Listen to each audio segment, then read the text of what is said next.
I was sitting at my desk, the smell of rain filtering through the open window, when the email pinged. Subject line: urgent request. Sender: my father. Dad wasn't the kind of guy to send emails. He was old school: phone calls, handwritten letters, long-winded conversations over coffee. Seeing his name pop up in my inbox was enough to make my stomach tighten. The email itself was terse, almost corporate in tone. I need a favor. Come over this weekend. I'll explain then. It's important. Love, Dad. No details, no hints, just a cryptic request that hung in the air like unfinished business. I leaned back in my chair, staring at the screen and sighed. Mom, look. My son Henry's voice broke through my thoughts. He was standing in the doorway holding a contraption made of cardboard, duct tape, and what appeared to be my missing stapler. It's a rocket launcher. Can we try it in the backyard? In a minute, I said, smiling at his boundless energy. Henry was 10, and the most fiercely curious kid I'd ever met.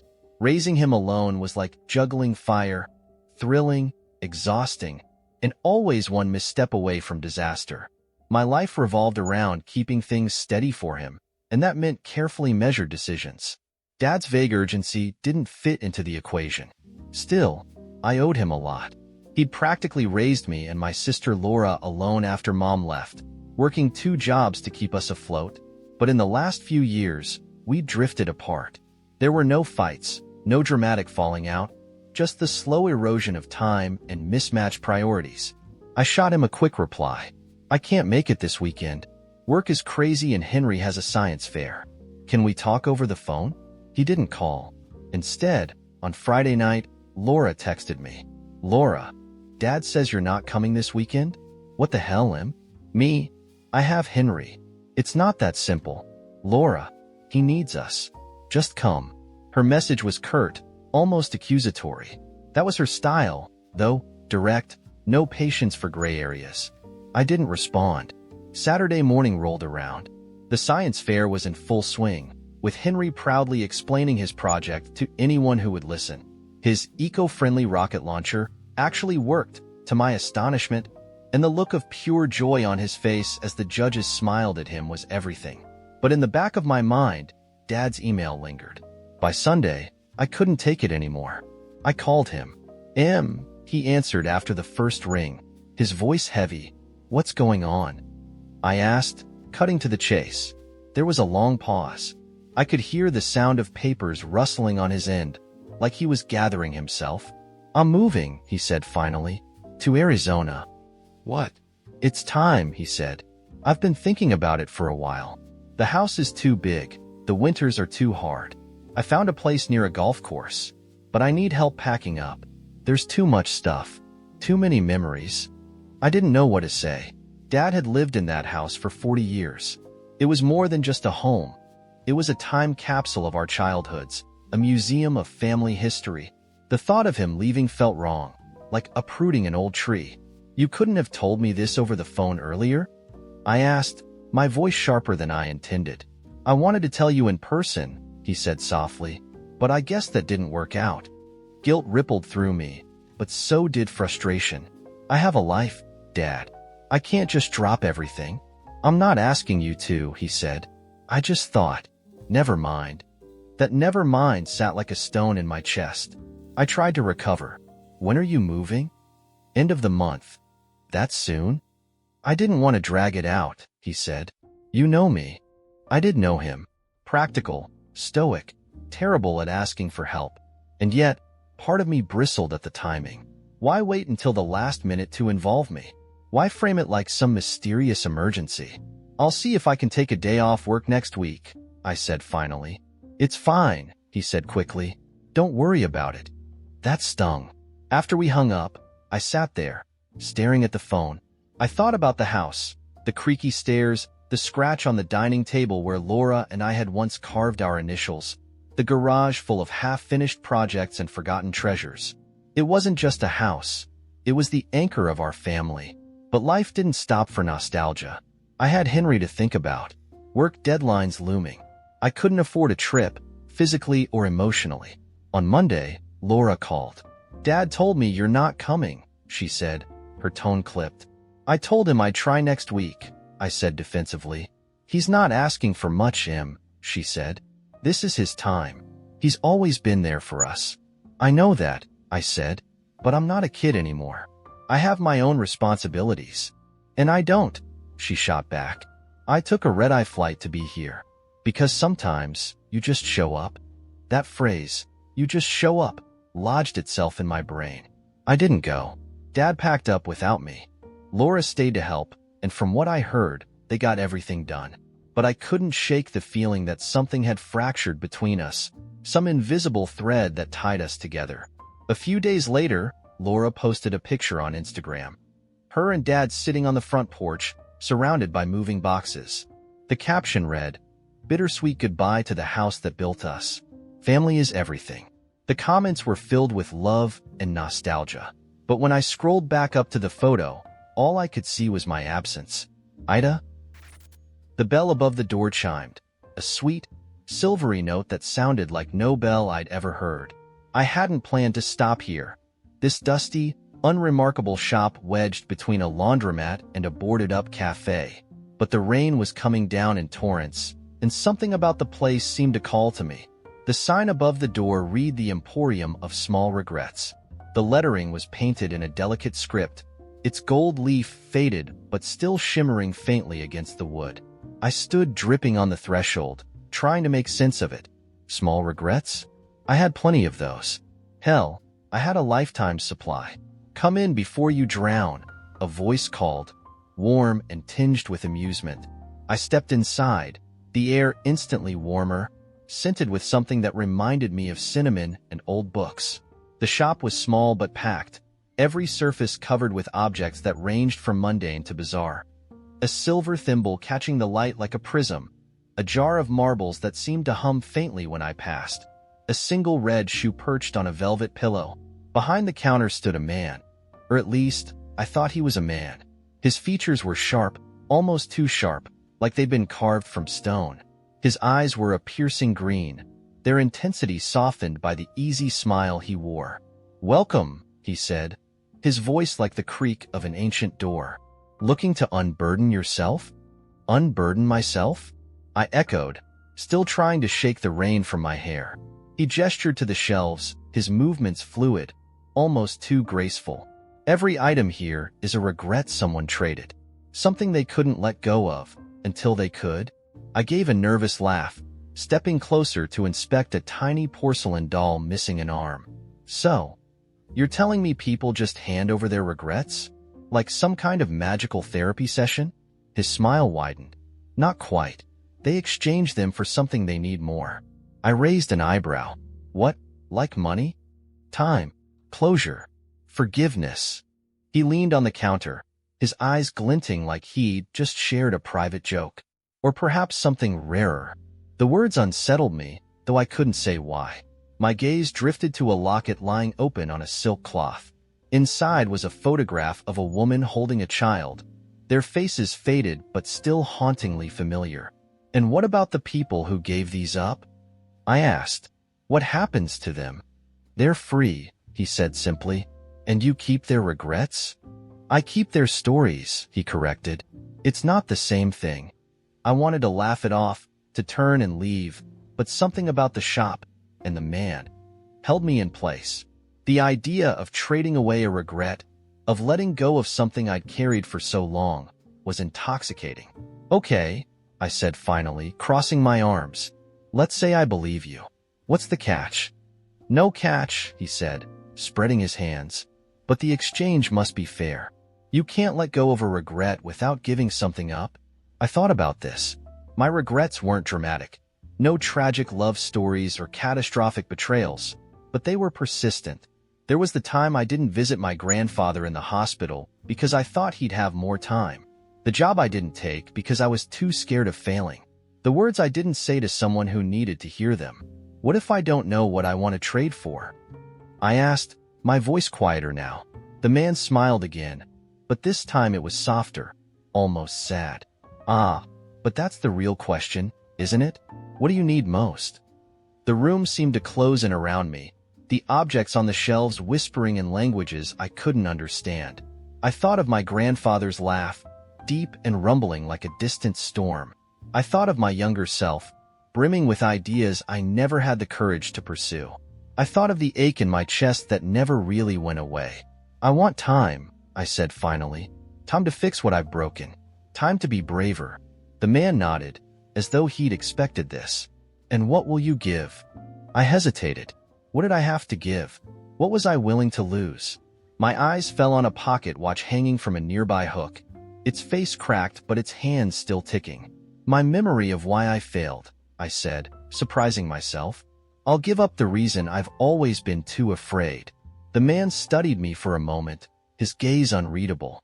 Then he reached beneath the counter and pulled out a small box, no larger than my palm. It was made of polished wood, its surface etched with swirling patterns that seemed to move when I blinked. Place your regret inside, he said. I took a deep breath and closed my eyes, letting the weight of my fear rise to the surface. I imagined it as something solid, a stone, smooth and heavy in my hand. When I opened my eyes, there it was, as real as the rain outside. I placed the stone in the box.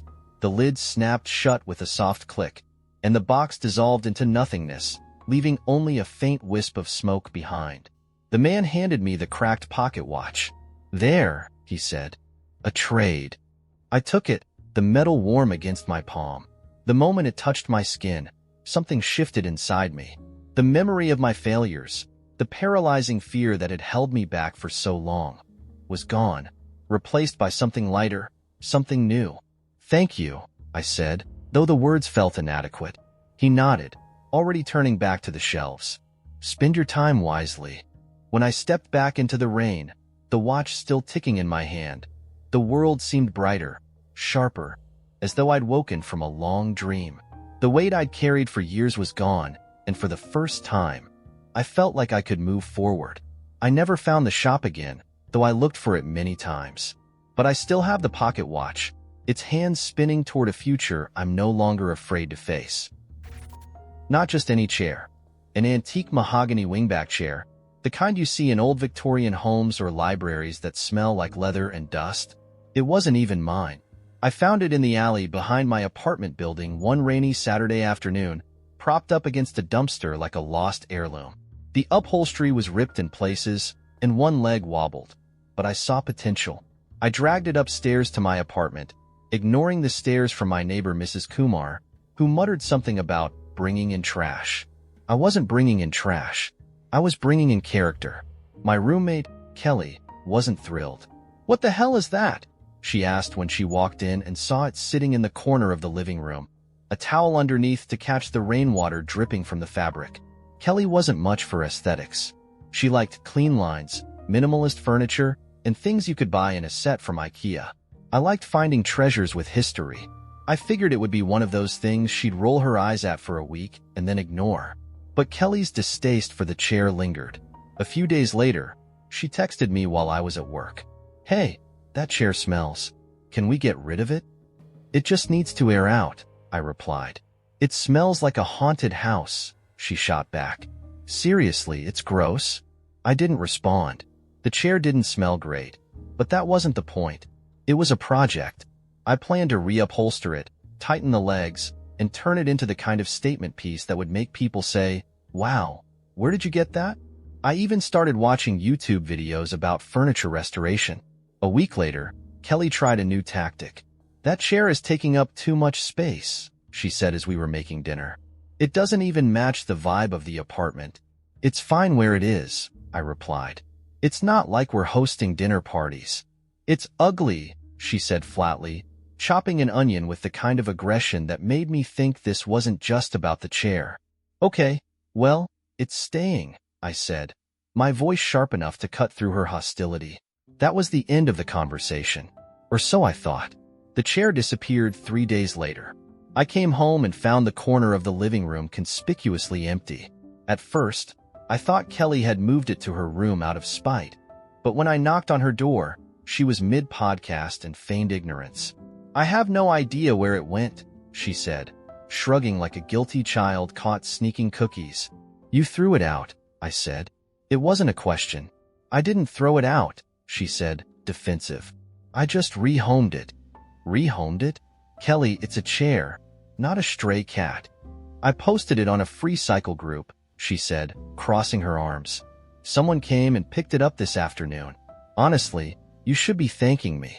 It was disgusting. I was too angry to respond. I stormed out of the apartment and spent the next hour walking aimlessly, fuming over the betrayal. It wasn't about the chair anymore. It was the principal. She had no right to decide what stayed or went in our apartment. That chair was mine. I'd found it. I'd hauled it up 3 flights of stairs in the rain. I wasn't about to let this go. The next morning, I decided to track it down.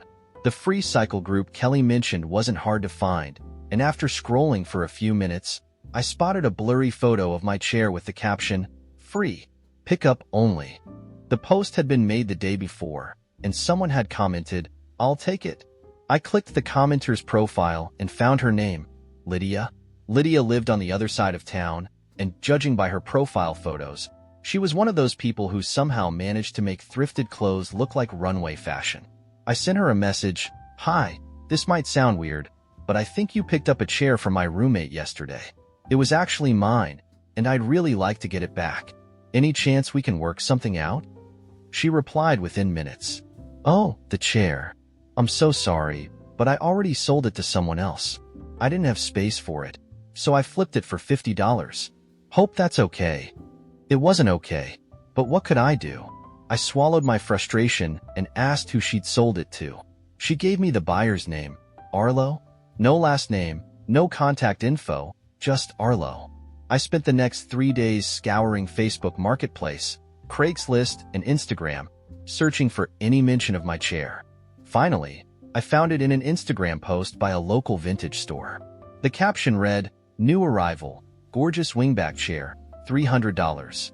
I marched into the store the next morning, my heart pounding. The chair was sitting near the back, looking regal despite its battered state. A sales associate greeted me, but I ignored her and went straight to the chair, running my hands over the arms as if to confirm it was real. "This is mine," I said, turning to the associate. She raised an eyebrow. "It's for sale. Do you want to buy it?" "No, I mean it's mine. Someone stole it and sold it to you." "Do you have proof of ownership?" she asked, folding her arms. "It's an antique," I stammered. "It belonged to my grandfather. It's priceless." "Well, the price is $300, she said, her tone making it clear this wasn't her first rodeo with emotional customers. I left empty-handed. I couldn't justify spending $300 on something I'd gotten for free, even if it felt like a piece of my soul was trapped in that chair. Back at the apartment, Kelly barely looked up from her laptop when I walked in. "You okay?" she asked, like she hadn't just triggered a week-long odyssey of obsession. I didn't answer. Instead, I opened a bottle of wine, sat on the floor where the chair used to be, and stared at the empty corner. I thought about the guitar my brother pawned, the earrings my mom lost, the things we treasure that slip through our fingers because other people don't see their value. The chair is still at the vintage store. Every now and then, I think about going back and buying it, but something stops me. Maybe it's the principle, or maybe I've realized it was never about the chair. It was about wanting something to stay mine, untouched. In a world where everything feels temporary, Kelly still doesn't get it. She offered to split the cost if I wanted to rescue it from the store, but the gesture felt hollow. I told her to forget it. Some things aren't worth fighting over. Or maybe they are, and I just didn't fight hard enough. Either way, I wonder if letting it go makes me the bigger person or just the fool who lost a chair that wasn't really just a chair. AITA? The first thing you need to know is that I never intended to steal the moon. It wasn't some grand, villainous plan or an act of rebellion against the cosmos. It was, simply put, an accident. The second thing you need to know is that the moon is heavier than it looks. You'd think something so delicate and glowing would feel weightless in your hands, but when I held it for the first time, my arms ached as though I'd tried lifting a planet, which, in hindsight, I suppose I had. It started in my backyard. The night was unusually quiet. No crickets, no distant hum of traffic, not even the rustling of leaves. I was staring up at the sky, contemplating the usual existential nonsense about my place in the universe, when the moon flickered. Not like the soft dimming of a cloud passing in front of it, but a sharp, unmistakable flicker, like a dying light bulb. I thought I was losing my mind, but then it happened again. I don't know what compelled me to reach up. It wasn't logical. There's no way I could touch something so far away, but something in me just knew, and so I stretched out my hand. The moon tilted slightly, as though noticing me. I froze. The sky seemed to hold its breath. Then, without warning, the moon broke free from the stars, tumbling down like a soap bubble caught in the wind. It landed in my hands. For a moment, I was too stunned to move. It was warm, its surface smooth yet textured, like polished stone covered in fine dust. The light it gave off was soft and pulsing, as though it had a heartbeat. My yard was bathed in a silvery glow, but the sky above was terrifyingly empty. I tried to put it back. I swear I did. I held it up, willing it to float back into place, but it just sat there, heavy and unyielding. Panicked, I glanced around, half expecting some cosmic authority to descend and arrest me for celestial theft. But no one came. It was just me, the moon, and an overwhelming sense of, what the hell have I done? The next morning, the world was in chaos. News anchors speculated wildly about the sudden disappearance of the moon. Scientists were baffled, religious leaders declared it an omen, and conspiracy theorists claimed aliens had stolen it for spare parts. I stayed glued to my TV, the moon sitting awkwardly in my bathtub, wrapped in towels to keep it warm. By day 3, people began to notice the effects. Without the moon's gravitational pull, the tides went berserk. Coastal cities flooded, while other areas dried up completely. Nights were darker than they'd ever been, unsettling and endless. People couldn't sleep. Animals acted strangely. The world felt wrong. I knew I had to do something. But what? You can't exactly call NASA and say, "Hey, I accidentally borrowed the moon. Want to come pick it up?" Besides, I wasn't sure they'd believe me. That night, as I stared at the moon, now perched precariously on my coffee table, I noticed something strange. Its surface was shifting, faint patterns appearing and disappearing like ink blots on paper. When I leaned closer, I realized they weren't random. They were words. Help me. The moon was alive, and it was in pain. I felt a pang of guilt so sharp it nearly knocked me over. "I'm sorry," I whispered, placing a hand on its surface. It pulsed weakly in response, as though acknowledging me. Over the next few days, the messages became clearer. The moon didn't just exist, it worked. It had a purpose, a role in maintaining balance on Earth. Without it, the planet would unravel. And so would I. That's when I met Edgar. Edgar was an astronomer with a PhD, a slightly obsessive demeanor, and a knack for noticing things others missed. He showed up at my door one afternoon, a clipboard in hand and suspicion in his eyes. "You've got it, don't you?" he asked without preamble. "Got what?" I replied, trying to look innocent while the glow of the moon seeped through the curtains behind me. "The moon," he said, deadpan. "You're the reason the tides are doing somersaults and the stars are sulking." I opened my mouth to deny it, but the moon, being the dramatic diva it is, chose that exact moment to let out a low, mournful hum. Edgar raised an eyebrow. "Right. So, can I come in?" To my surprise, Edgar wasn't angry. If anything, he was fascinated. "Do you have any idea how many civilizations have worshipped this thing?" he asked as he ran his hands over its surface. "And you're just keeping it in your bathtub?" It seemed like the safest place. I snapped defensively. Together, we devised a plan. Edgar believed that the moon's connection to the Earth was symbiotic, almost like a bond between old friends. To restore it, I would need to take the moon to a place where its energy could resonate. A spot on Earth that mirrored its frequency. A lunar node, he called it. The closest one was in the middle of the Pacific Ocean. Getting there involved a series of questionable decisions, including but not limited to chartering a boat under a false name, smuggling the moon in a reinforced cooler, and convincing a very skeptical captain that we weren't transporting some radioactive artifact. When we finally reached the coordinates, the moon began to hum again, louder this time. The water around us shimmered with an ethereal light, and for a moment, it felt as though the universe itself was watching. "Now," Edgar said, his voice trembling. Let it go. I hesitated, clutching the moon tightly. Despite everything, I'd grown attached to it, but I knew what had to be done.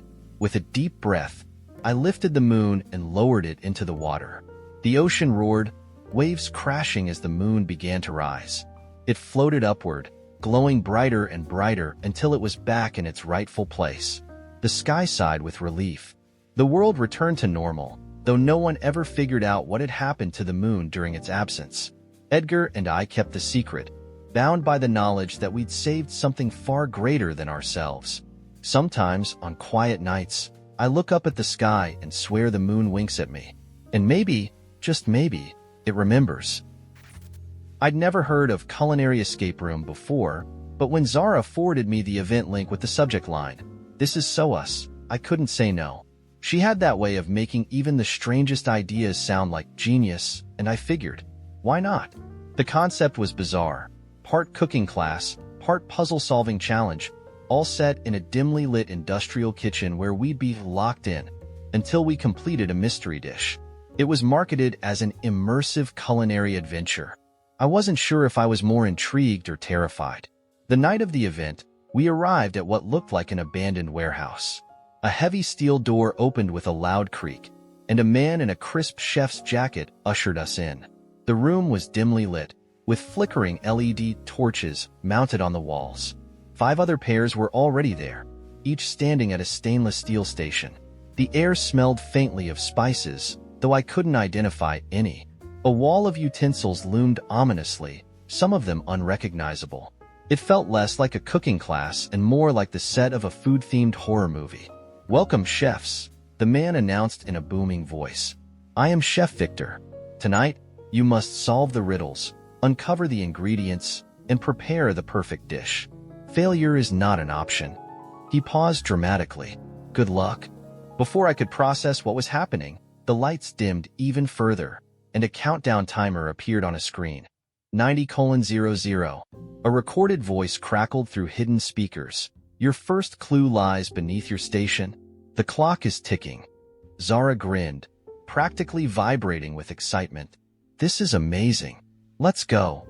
She dropped to the floor, pulling out a locked drawer from beneath the counter. A laminated card was taped to it, scrawled with cryptic instructions. "The first key can only be found by weighing the truth against the grain." "Grain," I muttered, scanning the counter. My eyes landed on a jar of uncooked rice. "Maybe we have to weigh the rice?" Zara grabbed the jar, but her gaze drifted to the spice rack. "What if it's not rice? What if it's like quinoa or millet? Grain is vague." "It literally says weigh," I pointed out, already reaching for the scale. But Zara was rifling through jars, holding up bulgur and barley like she was auditioning them for a reality show. I clenched my teeth. "Can we just try the rice first?" "Fine," she said, clearly humoring me. We dumped the rice onto the scale, and a compartment on the side of the station popped open, revealing a tiny silver key. I smirked, but before I could gloat, Zara was already unlocking the drawer and pulling out the next clue. This one was even stranger. The secret ingredient lies in the past. Unearth it with the tools of the present. "What does that even mean?" I said, staring at the words like they'd rearranged themselves into something comprehensible. Zara, however, was already rummaging through the utensils, pulling out a mortar and pestle, a blowtorch, and something that looked suspiciously like a meat tenderizer.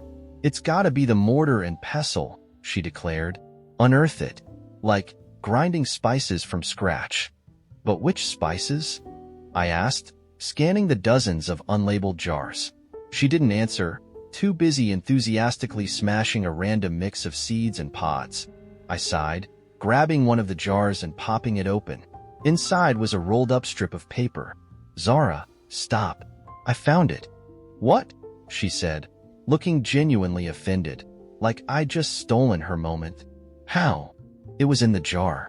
I just opened it." She glared at me but snatched the paper, unrolling it. "Fine.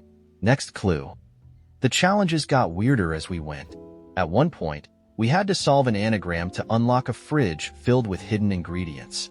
Zara insisted the answer was mango sorbet, which made 0 sense given the letters, but she yelled it into the voice-activated lock with so much confidence that it actually gave us an extra hint out of pity.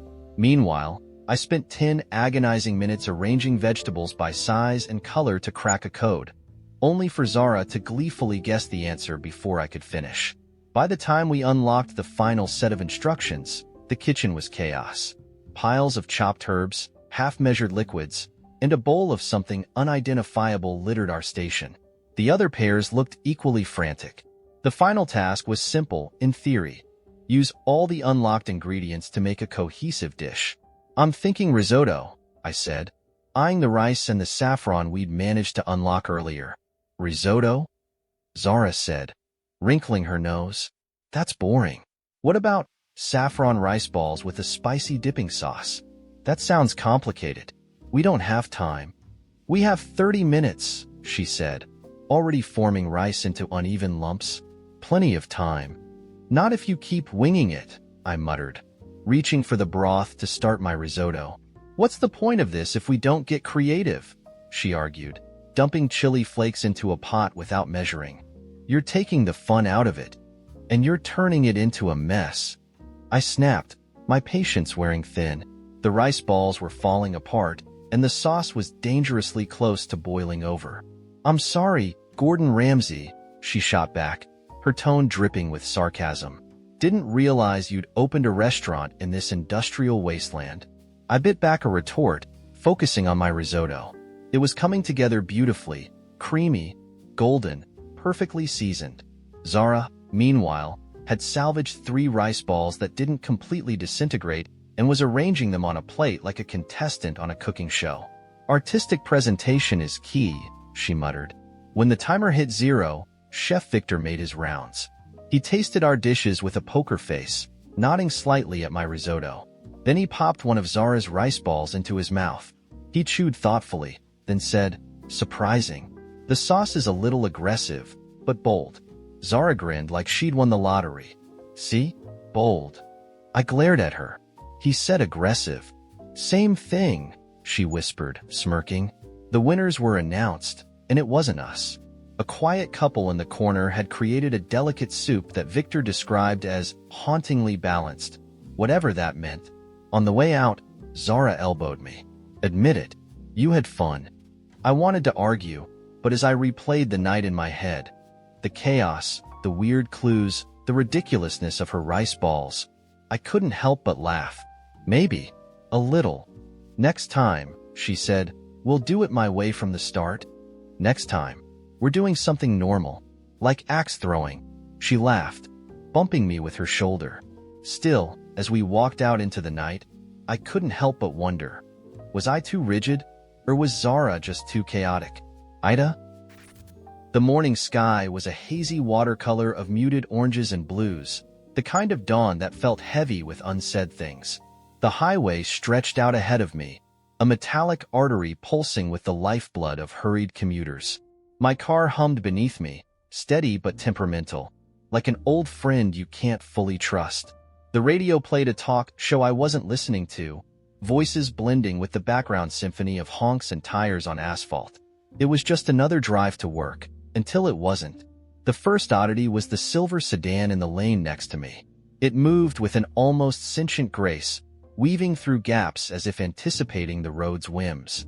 I noticed it because it was out of sync, too precise in its movements, and for some reason, it unsettled me. My exit was a few miles ahead, and I adjusted my position, prepared to merge. That's when the sedan surged forward, cutting in front of me with a fluidity that made my blood run cold. My foot hovered over the brake, and I cursed under my breath, instinctively looking over to get a glimpse of the driver. What I saw made my stomach drop. It was me, not someone who looked like me or some eerie coincidence. The face behind the wheel was mine. Same sharp cheekbones, same crow's feet beginning to etch themselves at the corners of the eyes, even the same shirt I was wearing. My grip on the wheel tightened as I tried to make sense of it. Was I hallucinating? Had I finally cracked under the weight of monotony? The silver sedan swerved into another lane, and I followed, my curiosity overpowering my caution. My reflection in the other car glanced at me briefly, a flicker of recognition crossing its face before it sped up.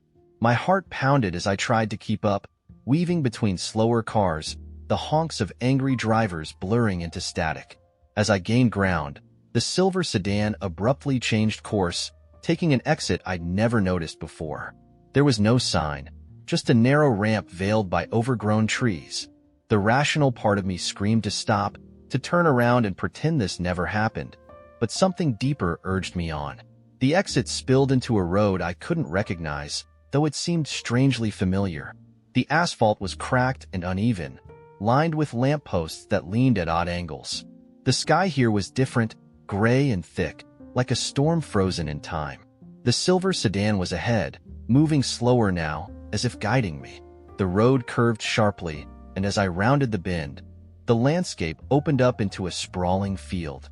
It wasn't empty, though. Hundreds of cars were parked in chaotic rows, their surfaces dull and lifeless, as if they'd been abandoned for decades. The silver sedan pulled into an empty spot and stopped. I parked a few spaces away, my hands shaking as I turned off the engine. For a moment, I just sat there, staring at the other car, willing it to disappear. But it didn't. The door opened, and my double stepped out. He, or it, moved like a mirror image, every gesture eerily identical to my own.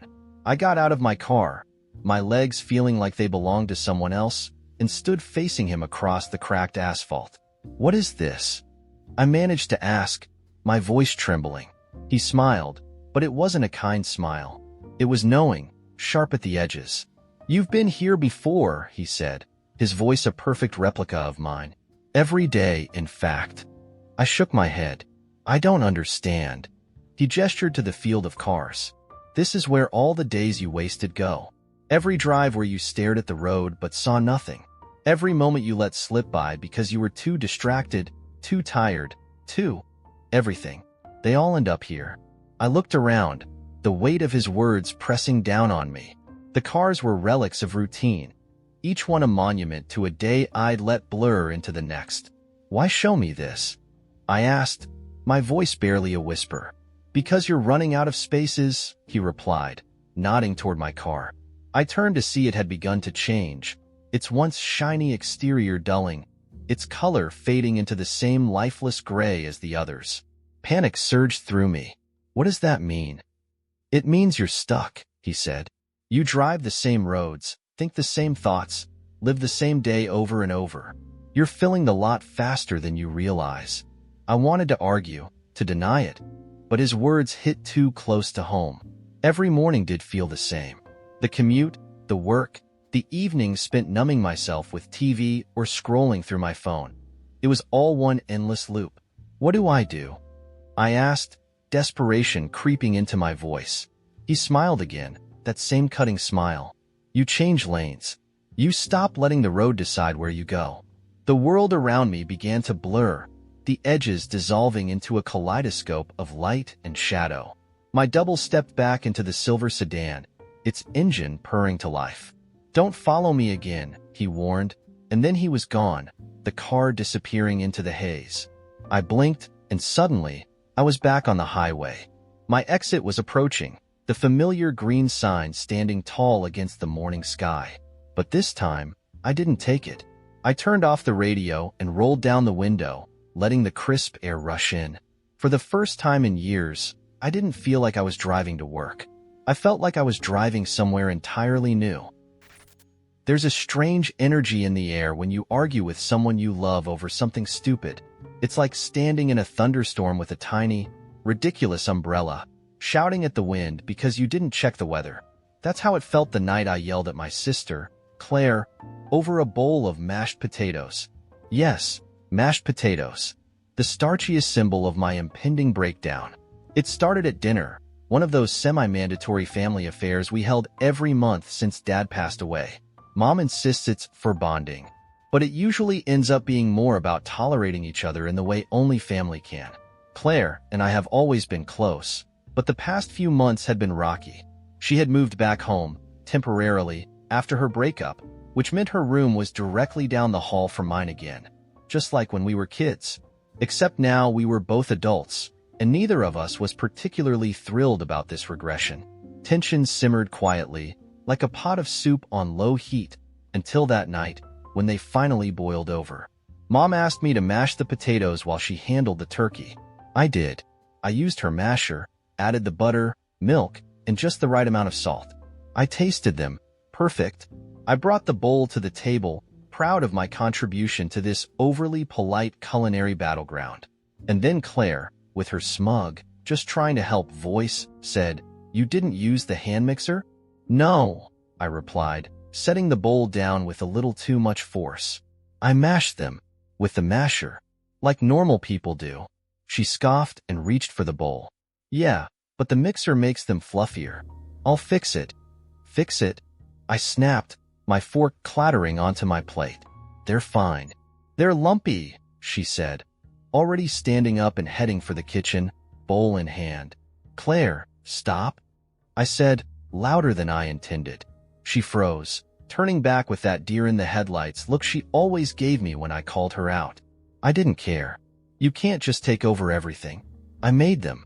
Leave them alone." "I'm not taking over," she said, her tone teetering between defensive and condescending. "I'm just trying to make them better. They don't need to be better. You don't get to swoop in and act like you know everything." "I'm not swooping in. I'm helping." Which, by the way, you could use a lot more of lately. There it was. The loaded grenade she'd been carrying around since she moved back in. The subtext exploded all over the table, and everyone froze. Mom, Aunt Ruth, even Uncle Mike, who was usually too busy texting to notice family drama. I stared at Claire, my heart pounding. "Excuse me?" "You heard me," she said, her eyes narrowing. "You're so uptight about everything. You think it's your job to hold everything together, but newsflash, you're not actually that great at it." The words hit me like a slap. Wow, Claire. That's rich coming from the queen of bad decisions. You're living in Mom's house again because you can't keep your life together. Her face went pale, and for a second, I thought I'd gone too far. But then she fired back. "At least I admit when I screw up. You act like you've got it all figured out, but you're just as much of a mess as I am. You're just better at pretending." Mom's voice cut through the tension. "Enough. Both of you. Sit down." But neither of us sat. Claire was gripping the bowl of mashed potatoes like it was a shield, and I was gripping the edge of the table like it was the only thing keeping me from lunging at her. "You want to talk about pretending?" I said, ignoring Mom. "Fine. Let's talk about how you pretend you're over Eric, even though you're still stalking his Instagram like a psycho." Her jaw dropped. "You're one to talk. How about you stop pretending you're happy at work? We all know you hate your job, so maybe get off your high horse and do something about it instead of whining to Mom about it every night." My fists clenched. At least I have a job. At least I'm not freeloading off Mom and eating all the cereal. "Oh, my God. The cereal? Really? You're pathetic." "Enough," Mom yelled again, slamming her hands on the table. "Both of you, sit down, or I swear to God, I will throw this turkey out the window." The room went silent except for the sound of Aunt Ruth choking on her wine. Claire and I sat down, but the damage was done. The mashed potatoes were still in Claire's hands, and she put them down on the table with a deliberate thud. For the rest of the meal, we avoided each other's eyes, and I tried to act like I wasn't shaking with leftover adrenaline. Later that night, I was in my room scrolling mindlessly on my phone when there was a soft knock at my door. I knew it was Claire, but I didn't answer. She opened the door anyway. Typical. "Hey," she said quietly, standing in the doorway. "What do you want?" I muttered, not looking at her. "I brought you something." I glanced up, and there it was, the stupid bowl of mashed potatoes, now covered in plastic wrap. She held it out like it was some kind of peace offering. "You've got to be kidding me." "I'm not," she said, stepping into the room and setting the bowl on my desk. "I shouldn't have said that stuff earlier." "Which part?" I said, my tone sharp. "The part where you called me a failure, or the part where you insulted my mashed potatoes?" She winced. "Both. And for the record, they're not that lumpy. I was just being a jerk." I sighed, running a hand through my hair. "I shouldn't have said that stuff about Eric." "Or the cereal," she added, smirking slightly. "Or the cereal," I admitted. "But you do eat all of it." She laughed, and it was so sudden and genuine that I couldn't help but laugh too. She sat down on the edge of my bed. looking at me with that sheepish smile she always gave when she was trying to apologize without actually saying the words. "We're both a mess, aren't we?" she said. "Yeah," I said. "But at least we've got Mom's mashed potatoes to hold us together." "True," she said, nudging the bowl with her foot, "even if they are a little lumpy." "Shut up." We sat there for a while, the tension slowly easing. It wasn't a perfect resolution, but it was enough. Family is like mashed potatoes. Never as smooth as you want them to be, but somehow comforting all the same. AITA? It started with a promise. Just one dinner, for my sake. That's how Mia convinced me to attend her annual Friendsgiving, which was less a cozy meal and more a borderline cult ritual. Every year, she rented a sprawling, borderline haunted mansion through some obscure website, inviting the same core group of people who had somehow formed an unbreakable social orbit around her. The catch? No phones, no watches, no clocks. Time itself was banned. "It's about being present," Mia had explained in her signature breezy tone, as if eliminating all sense of linearity was a completely normal prerequisite for eating turkey. Against my better judgment, I agreed. Mia was the kind of person who could charm you into anything. Moving a couch, running a marathon, signing up for a pottery class you didn't remember until the email reminders started flooding your inbox. She was magnetic. Infuriating, too, in a way that made you want her attention even more.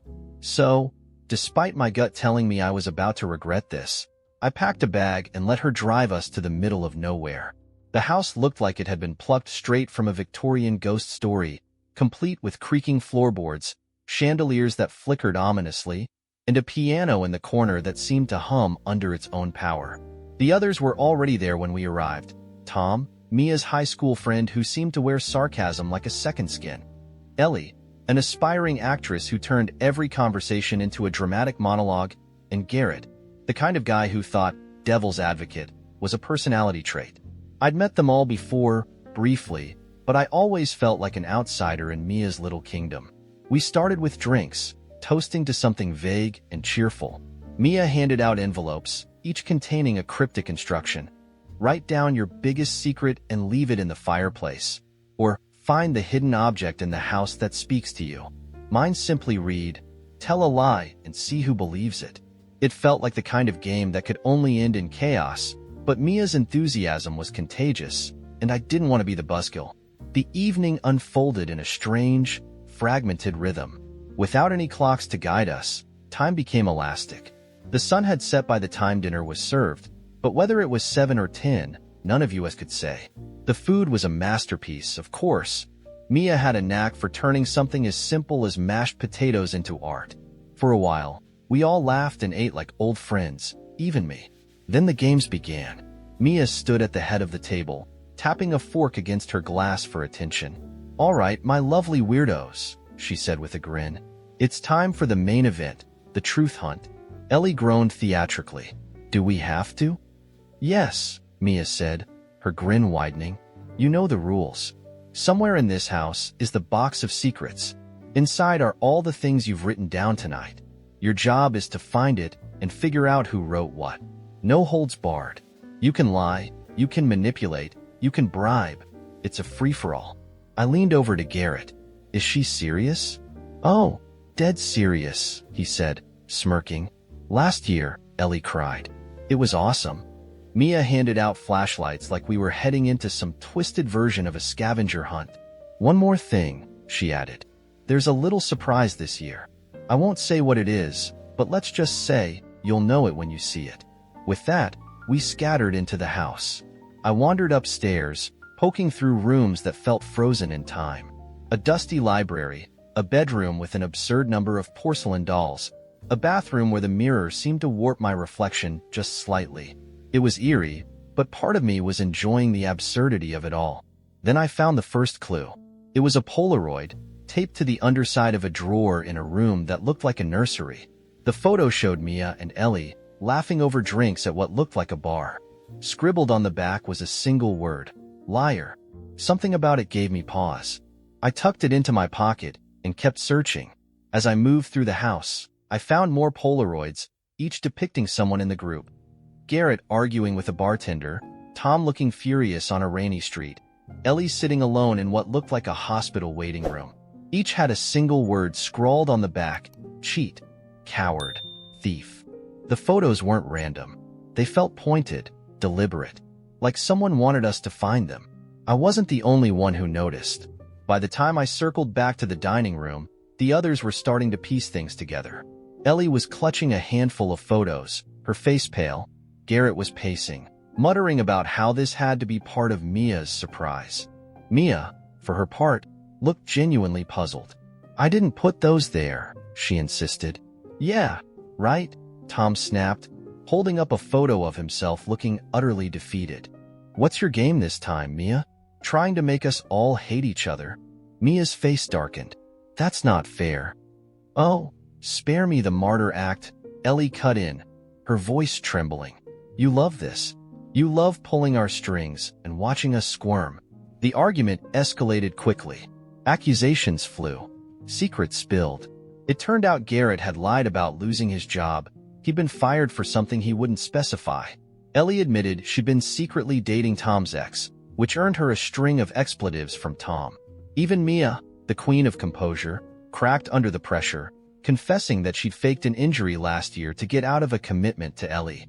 I stayed quiet, watching the chaos unfold. No one had mentioned the Polaroid I'd found with "liar" on the back. Maybe it wasn't about me, but I couldn't shake the feeling that I wasn't just a spectator in this mess. Then the lights went out. It wasn't a gradual dimming.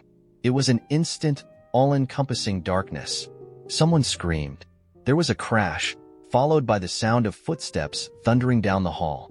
My flashlight flickered as I fumbled with it, the beam finally cutting through the blackness to reveal Mia standing frozen, her eyes wide with something I'd never seen before: fear. "What's going on?" I demanded. "I don't know," she whispered. "This wasn't part of the plan." That's when we heard it, a low, guttural sound, somewhere between a growl and a groan. It was coming from the direction of the kitchen. No one moved. The sound came again, closer this time. I turned to Mia, but she was already gone, her flashlight bobbing in the distance as she ran. The others followed, scattering like frightened animals. I stood there, frozen, until the sound came again, impossibly close.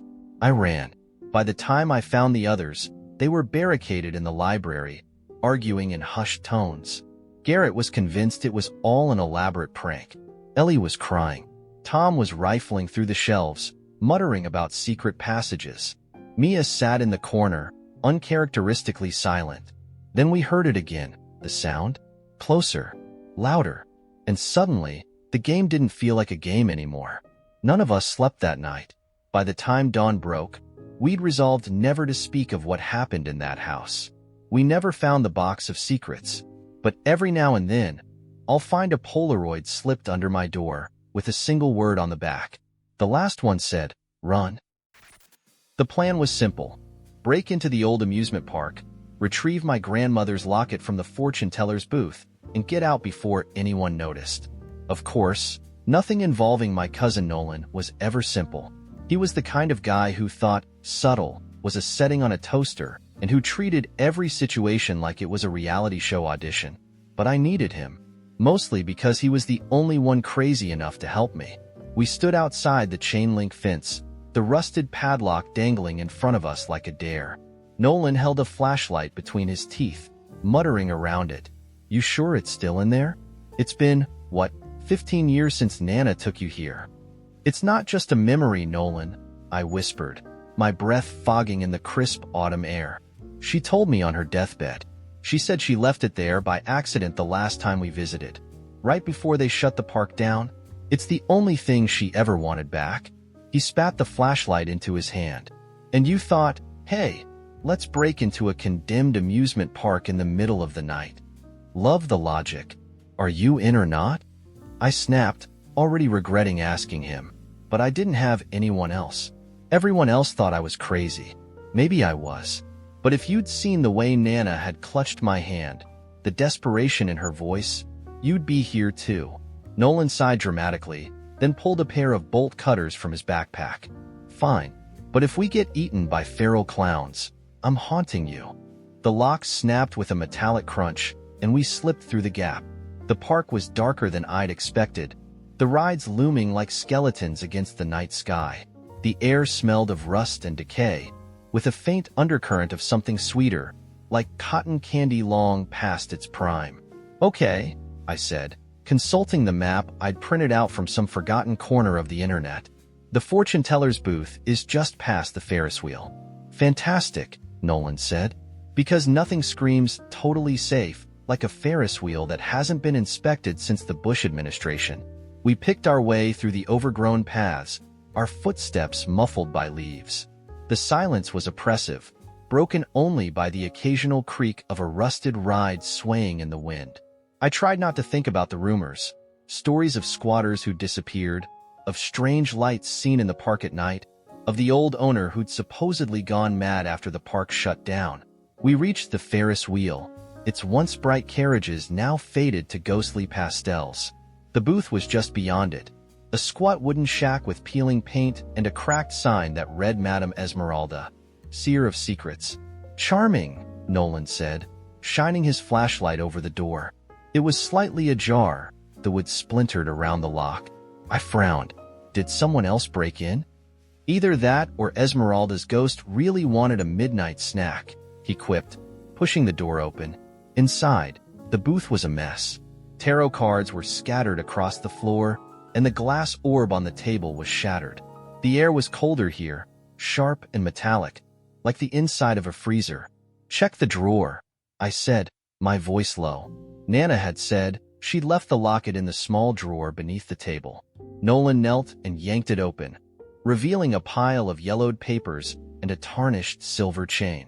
"Bingo," he said, holding it up. The locket swayed, catching the beam of his flashlight. Relief flooded through me, but it was short-lived. Behind us, something creaked. We froze, the flashlight beam wobbling as Nolan's hand trembled. "Did you hear that?" he whispered. I nodded, my pulse hammering in my ears. Slowly, we turned toward the door. It was still open, but the darkness beyond seemed thicker now, like it was pressing against the frame. "Probably just the wind," Nolan said, though his voice lacked conviction. We stepped outside, and that's when we saw it. A figure standing near the Ferris wheel, barely visible in the dim light. It was tall and hunched, its outline distorted, as if it wasn't entirely solid. My stomach dropped, and every instinct screamed at me to run, but my feet wouldn't move. "Who's there?"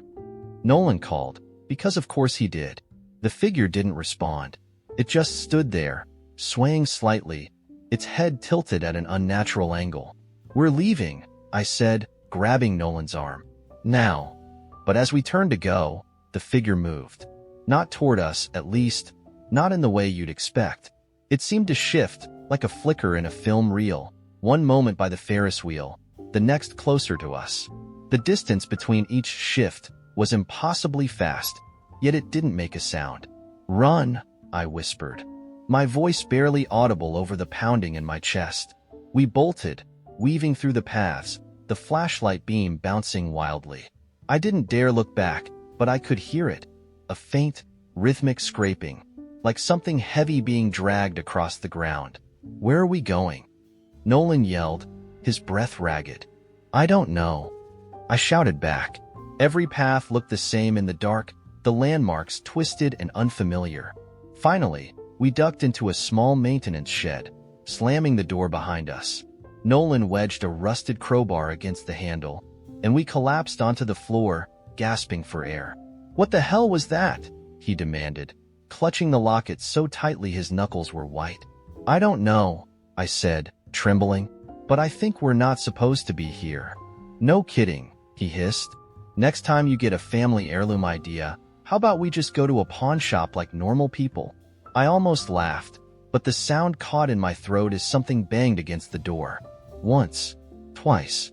The crowbar rattled, and I held my breath, waiting for it to give. But then the noise stopped. The silence was worse. After what felt like an eternity, Nolan peeked through a crack in the boards. "It's gone," he said, his voice shaky. I think. I hissed. "That's not good enough." We stayed there until the first light of dawn broke over the horizon. the pale glow filtering through the cracks in the shed.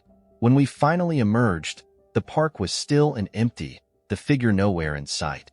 We didn't say a word as we climbed back over the fence and into the real world. Back at my apartment, I examined the locket. Inside was a tiny photo of Nana as a young woman, smiling in front of the Ferris wheel.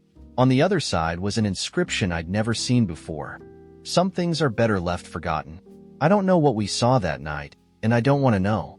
All I know is that I won't be visiting that park again. And if you're thinking about it, don't. AITA? When the invitation arrived, I thought it was a scam.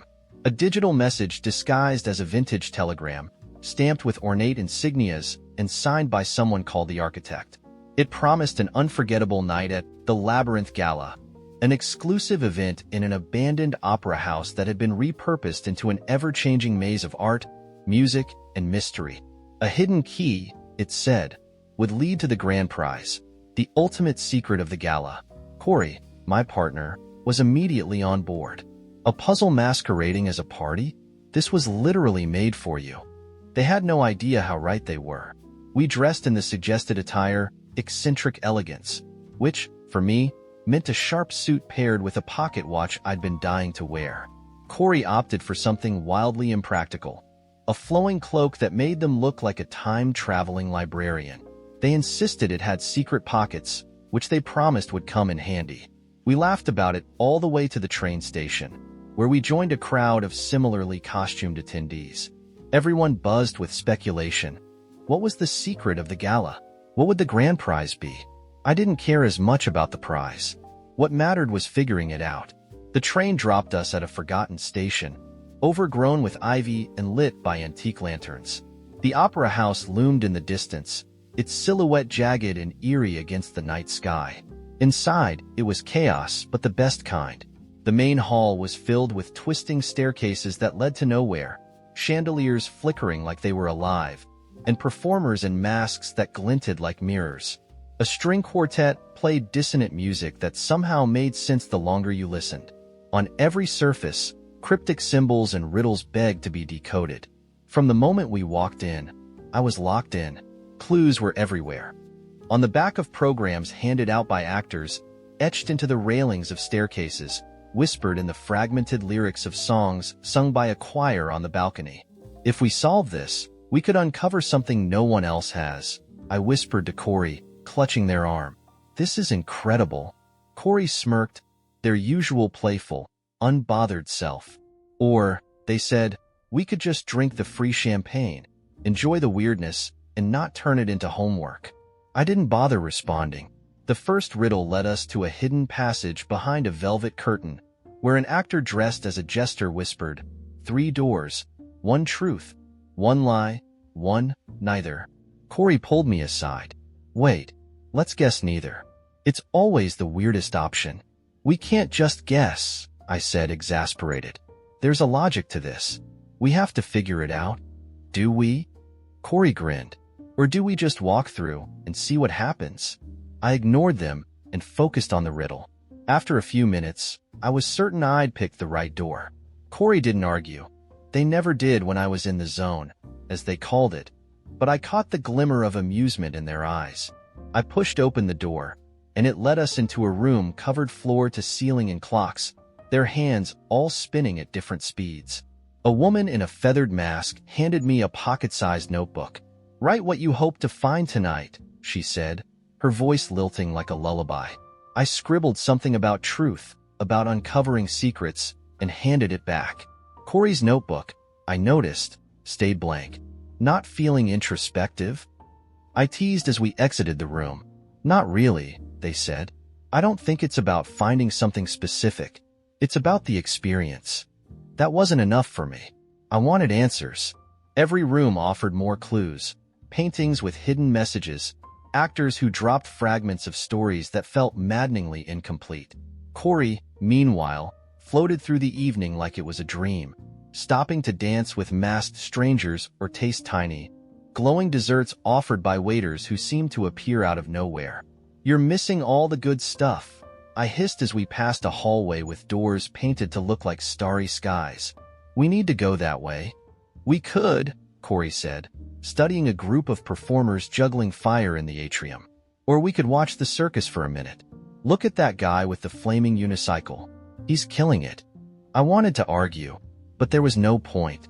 Corey's approach drove me crazy, but it was also one of the reasons I loved them. They had this way of making the ordinary feel extraordinary, of savoring moments instead of rushing through them. I didn't have time for that tonight, though. Not when there was a mystery to solve. At one point, Corey vanished.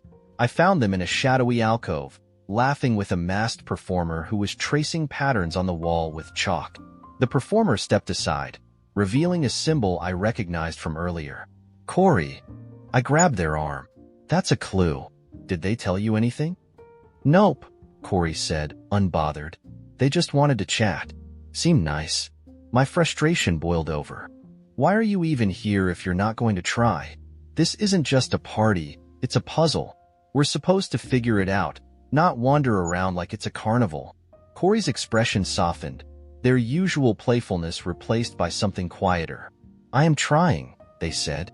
But maybe what I'm trying to figure out isn't what you're trying to figure out. That stopped me in my tracks. I wanted to push back, to tell them they were missing the point, but I didn't. Instead, I turned and stalked off, diving deeper into the labyrinth of clues. The next few rooms were more intricate, more surreal. One had actors reciting poetry backwards. Another was filled with floating glass orbs that whispered as you passed. Each piece felt like it was leading somewhere, but the closer I got, the more the meaning seemed to slip through my fingers. Hours later, the crowd began to thin, and I realized I hadn't seen Corey in a while. Panic bubbled up in my chest. I retraced my steps, scanning every room for a flash of their ridiculous cloak. Finally, I found them in a quiet chamber with high ceilings and a floor covered in sand. They were sitting cross-legged, talking softly to another attendee. A harpist played in the corner, their melody slow and haunting. Corey looked up as I entered, smiling faintly.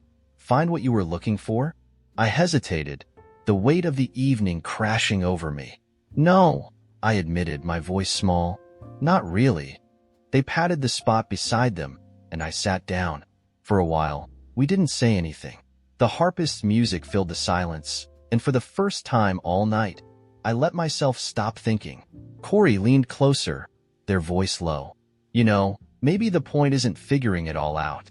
Maybe the point is just being here. I looked at them, the soft glow of the room reflected in their eyes, and for the first time, I let myself wonder if they might be right. Maybe it wasn't about answers or secrets or prizes. Maybe it was about the strange, beautiful experience of it all.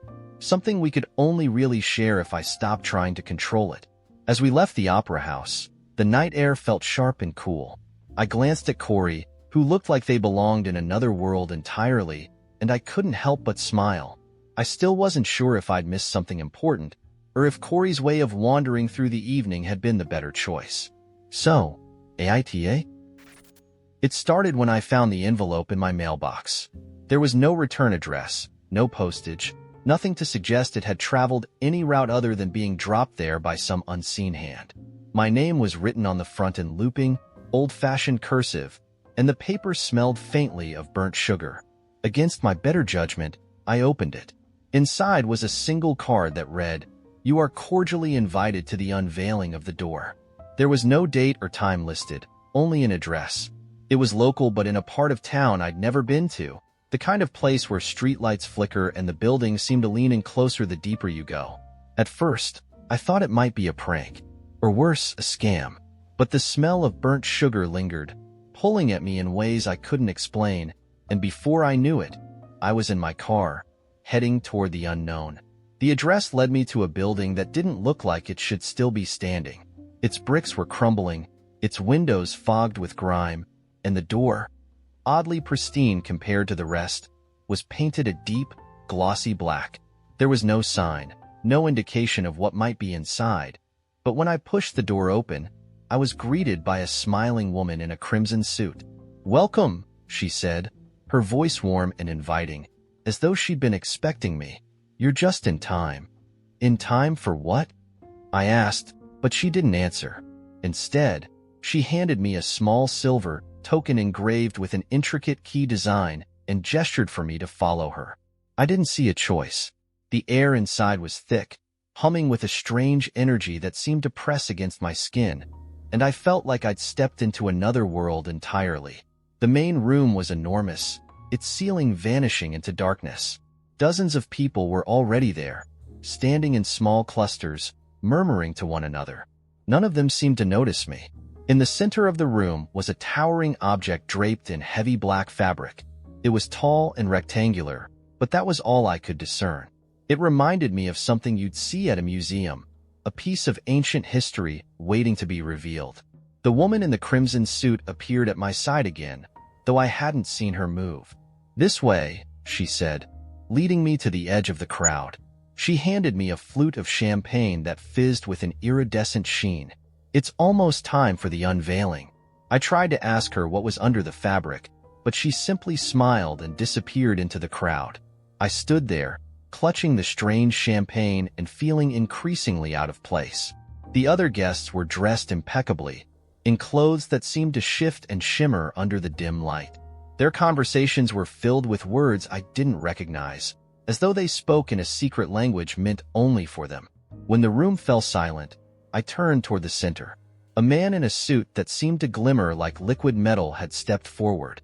His voice was smooth, commanding. "Welcome, seekers. Tonight, you stand on the edge of the known and the infinite. Tonight, you will see the door." A ripple of anticipation moved through the crowd as he reached for the black fabric and pulled it away. What stood beneath was, as promised, a door, but not like any door I'd ever seen. It was massive, taller than the room should have allowed, and it seemed to pulse faintly as though it were alive. The wood was dark and knotted, carved with symbols that seemed to shift when I wasn't looking directly at them.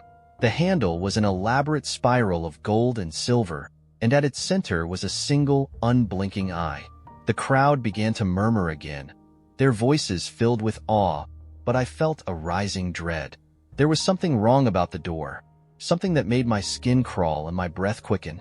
I turned to leave, but the woman in crimson blocked my path. "You haven't used your token yet," she said, her tone almost playful. "You came for a reason, didn't you?" "I don't even know what this is," I said, holding up the token. Her smile widened.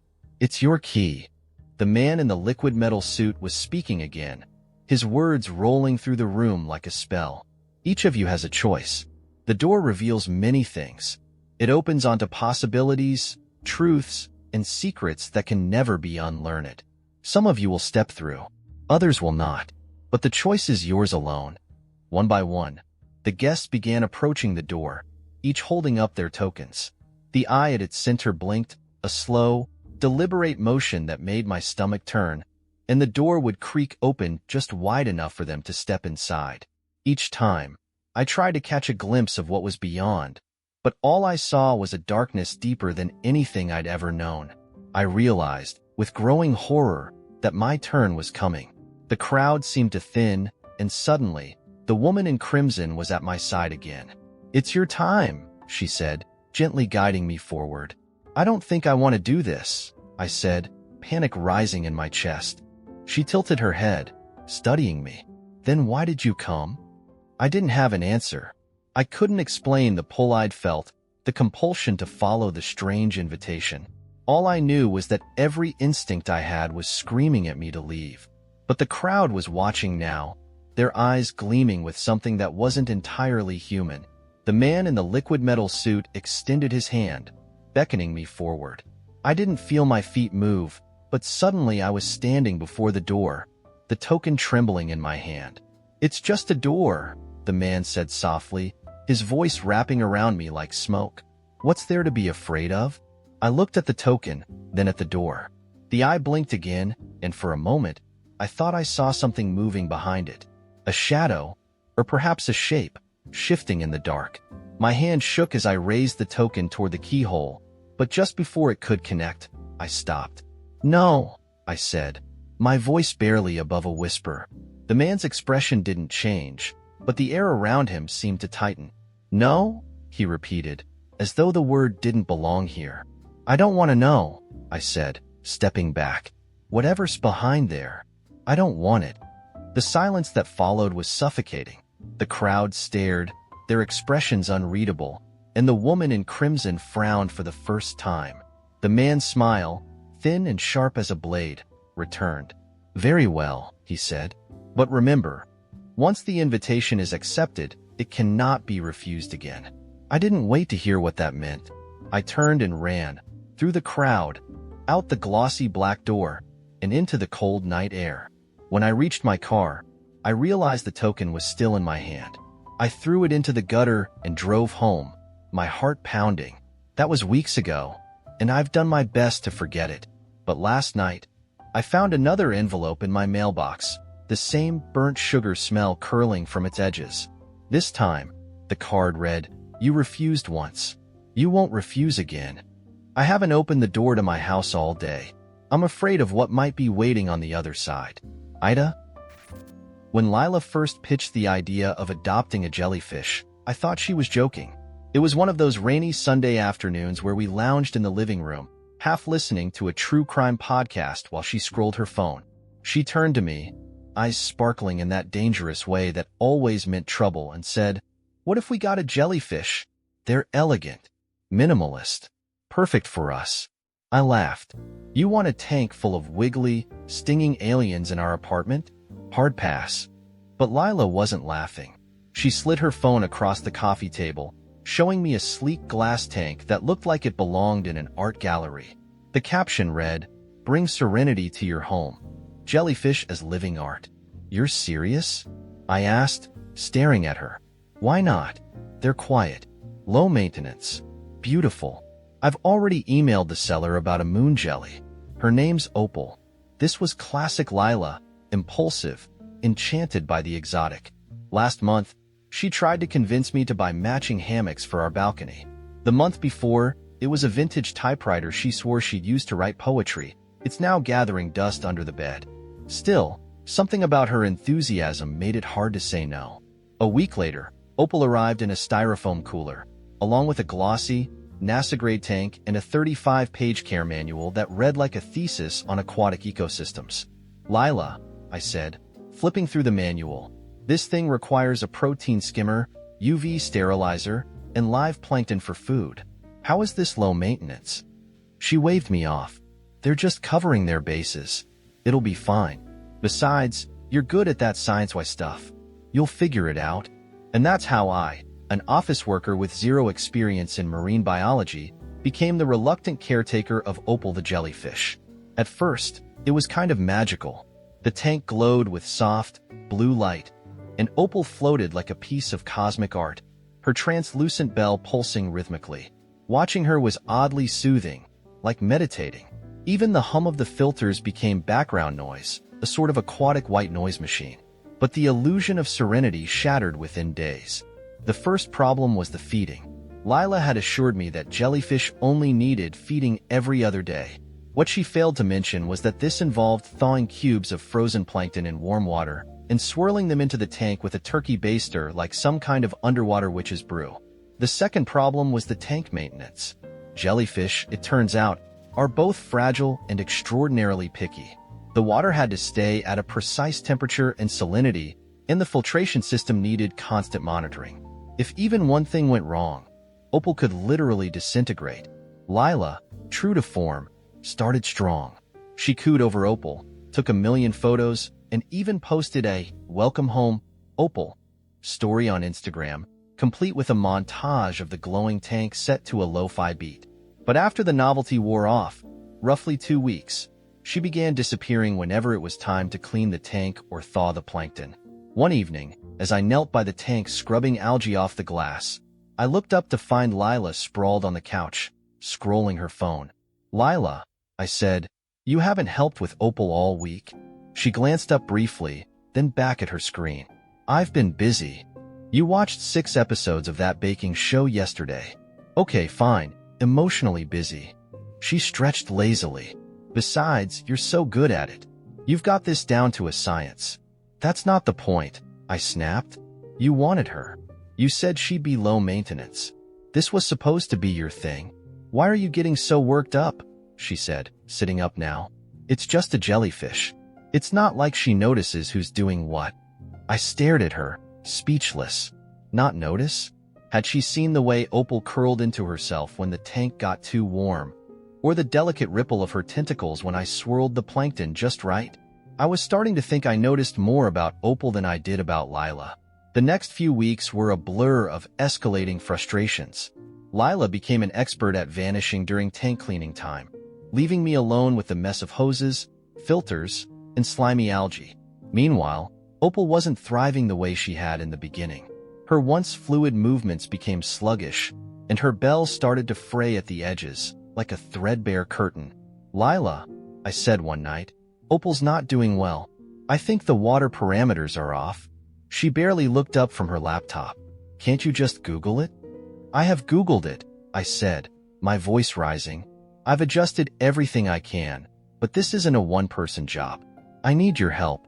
She sighed dramatically, like I just asked her to donate a kidney. "Why are you making this such a big deal? It's not like she's a dog or something. She's alive." I snapped. "She's a living creature you brought into this house, and now you're acting like she's a screensaver."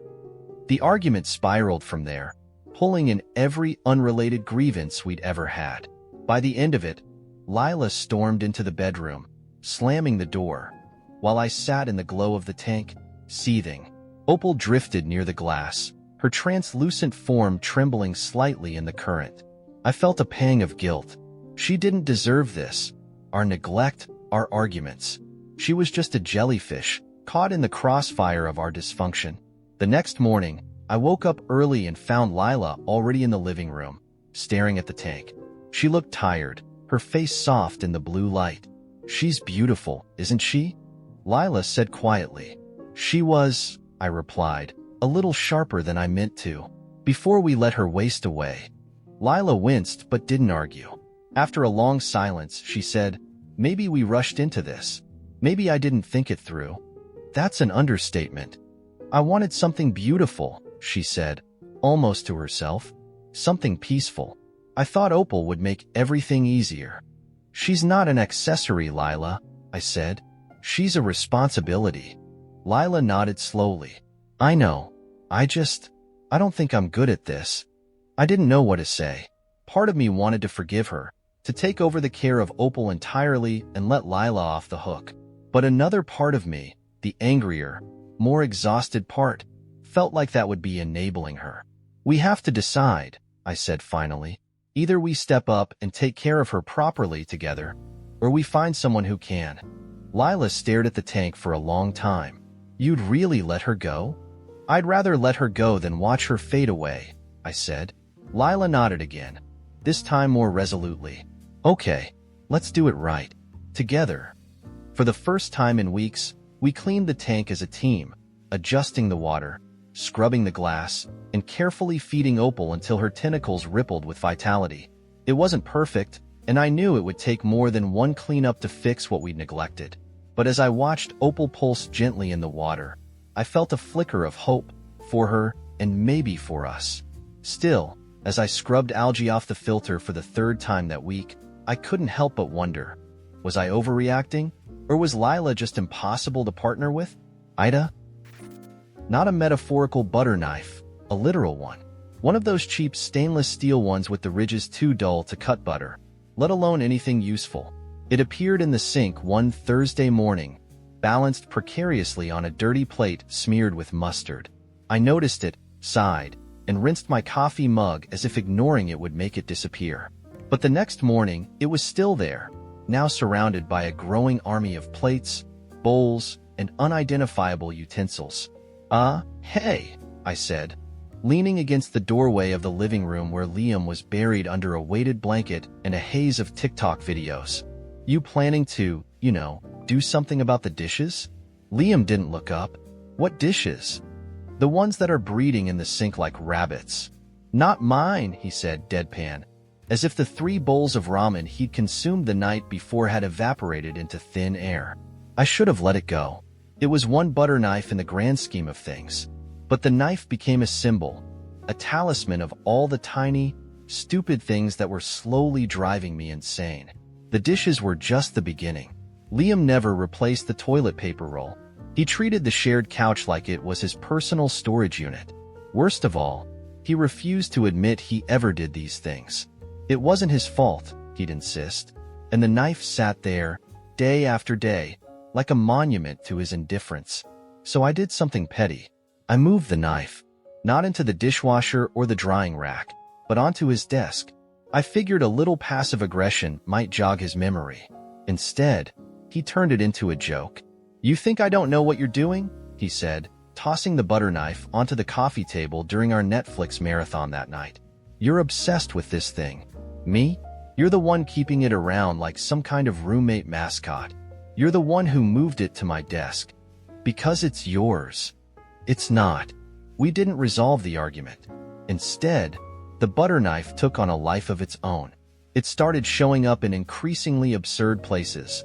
My sock drawer, perched on top of the shower head, wedged between the couch cushions. Every time I found it, I would retaliate. I stuffed it into his cereal box. He taped it to my bedroom door. It became our unspoken language of war. But the butter knife wasn't the real problem. The problem was everything else. Like how Liam thought the bathroom cleaned itself, or how I had to dig through his piles of unopened mail to find the utility bill. I was tired of being the responsible one, and Liam was tired of being reminded of it. Things escalated one Friday night when I came home to find the living room in complete disarray. Liam had invited friends over without warning me, and they'd turned the place into a post-apocalyptic wasteland of beer cans, chip crumbs, and half-eaten pizza crusts. I stood in the doorway, staring at the carnage, and then, like the dramatic anti-hero of my own soap opera, I turned and left without a word. When I came back the next morning, the mess was still there. Liam was passed out on the couch, surrounded by the wreckage. I didn't yell. I didn't even wake him up. Instead, I grabbed the butter knife from the coffee table, carried it to the sink, and left it there. I didn't wash it. I didn't touch a single plate or can. If this was how Liam wanted to live, fine. I'd let him drown in his own filth. But Liam was petty, too. He matched my inaction with his own, refusing to clean anything. It became a game of chicken, except instead of cars, we were steering our pride straight into a mountain of garbage. Days turned into weeks. The apartment smelled faintly of sour milk. Fruit flies claimed the kitchen as their ancestral homeland. I started eating all my meals at work just to avoid the sight of it. And the butter knife? It stayed in the sink, untouched, an artifact of our Cold War. Then came the mold. I found it one afternoon while searching for a clean fork. The pile of dishes had reached a critical mass, and something green and fuzzy was spreading across the plates like it had ambitions of sentience. I took a photo and sent it to Liam with the caption, "Your move." His reply came an hour later. Not my dishes. I wanted to scream. Instead, I went nuclear. I grabbed a trash bag and began shoving everything into it. The moldy plates, the greasy pans, the cursed butter knife. All of it. I wasn't careful. I wasn't gentle. I didn't care if I threw out something important. When I finished, the kitchen was spotless, and the trash bag sat in the middle of Liam's bedroom floor. That night, Liam confronted me. "Are you insane?" he shouted, holding the trash bag like it was radioactive. "You threw out half my stuff." "Oh, so it was your stuff?" I shot back, arms crossed. "Funny how you didn't claim it when it was sitting in the sink." "This is insane. Who does that? Who leaves a butter knife in the sink for 3 weeks? You're obsessed with that stupid knife." It was the first time we'd ever really yelled at each other. The tension that had been simmering for months boiled over, spilling into every petty grievance and unspoken resentment we'd been harboring. By the end of it, we weren't even sure what we were fighting about anymore. In the aftermath, the butter knife mysteriously disappeared. Neither of us mentioned it. We started doing our own dishes and avoiding each other in the common spaces. The apartment was cleaner, but it felt emptier, too. Like the butter knife had been holding us together in some twisted, toxic way. I'm not sure what to do now.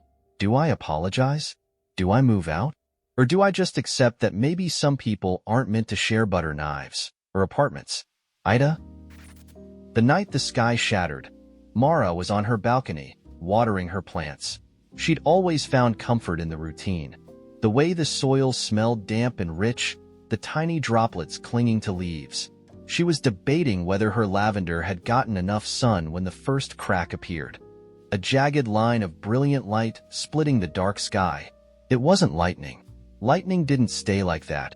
Frozen in place, humming faintly, she leaned against the railing, her heart thudding.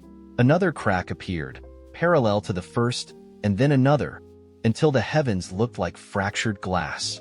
People began shouting in the street below, their voices a muddled chorus of confusion and fear.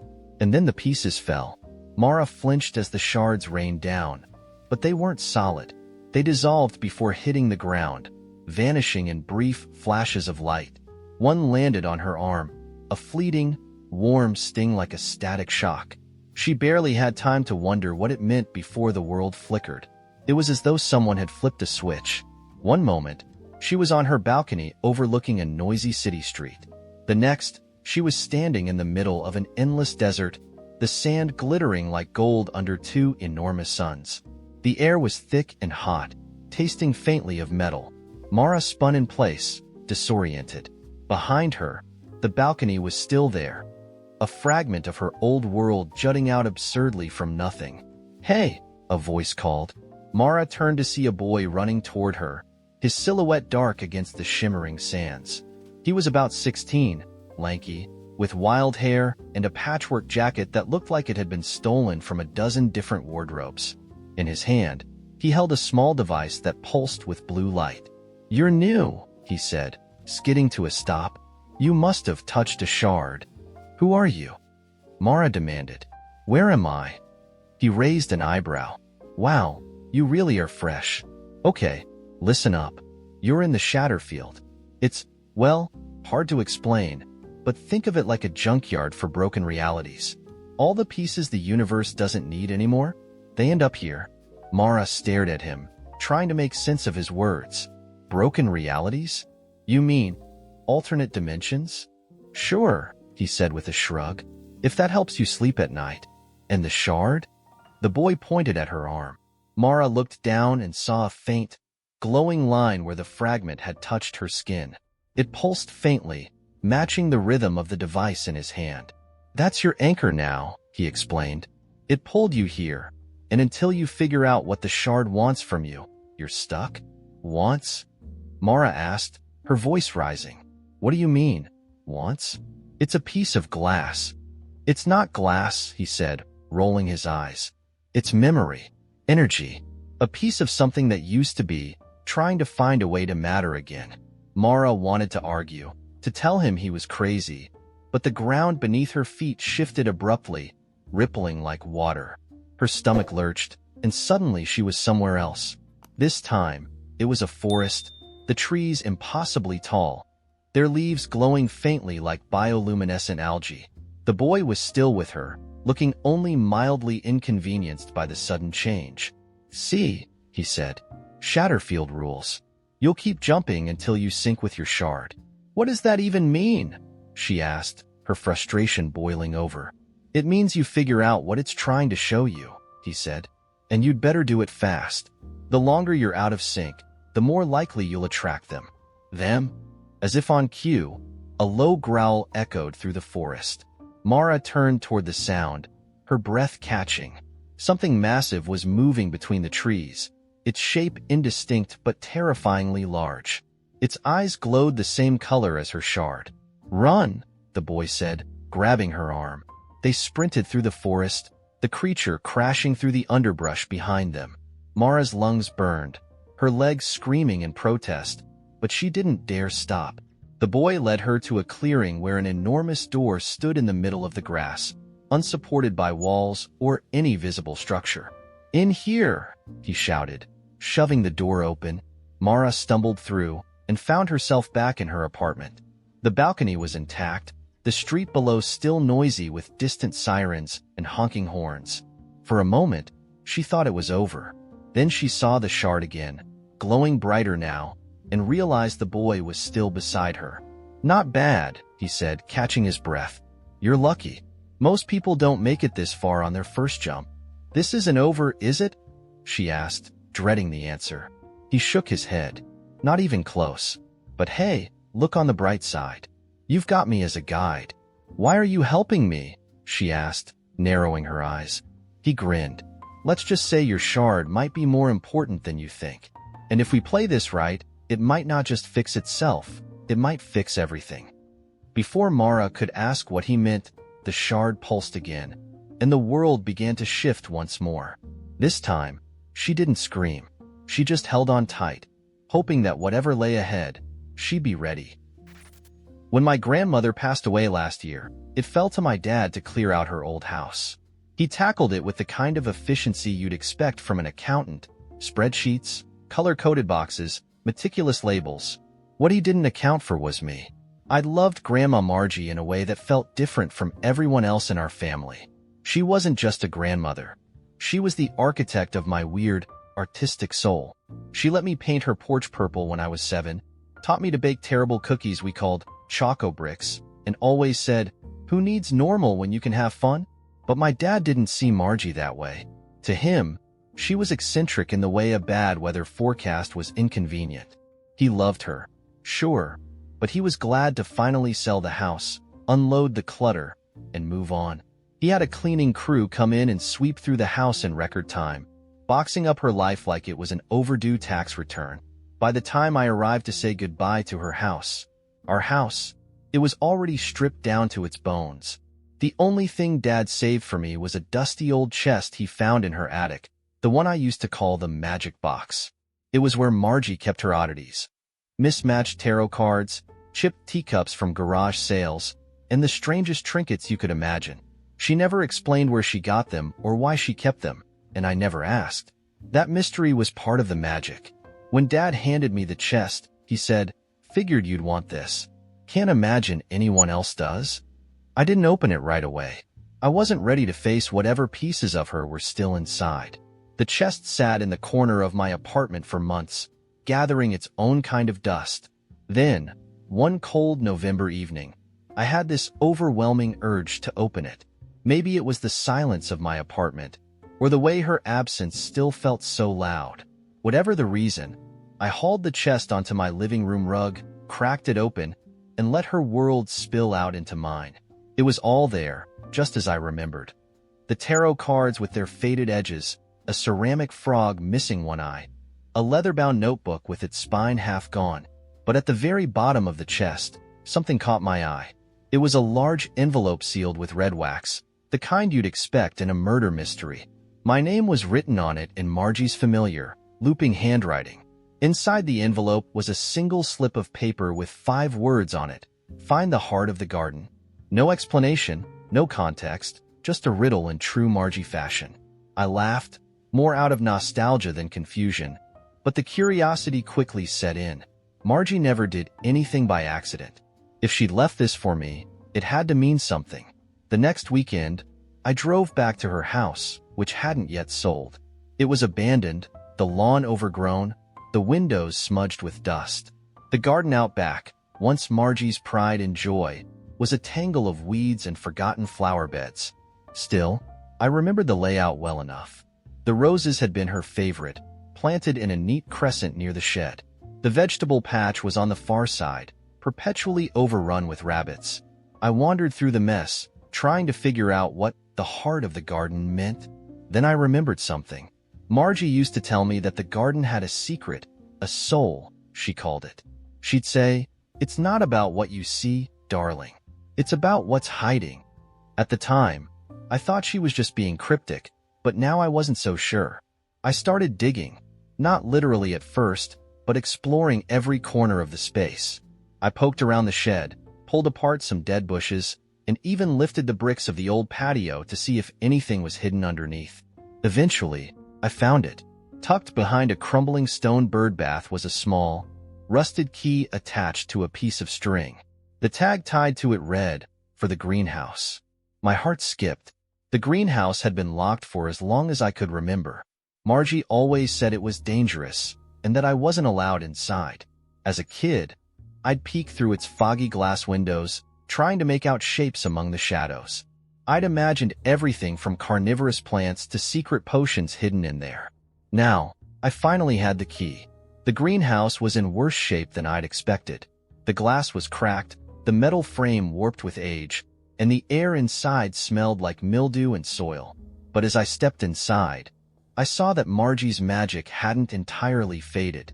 Pots of succulents, dusty but alive, lined the shelves.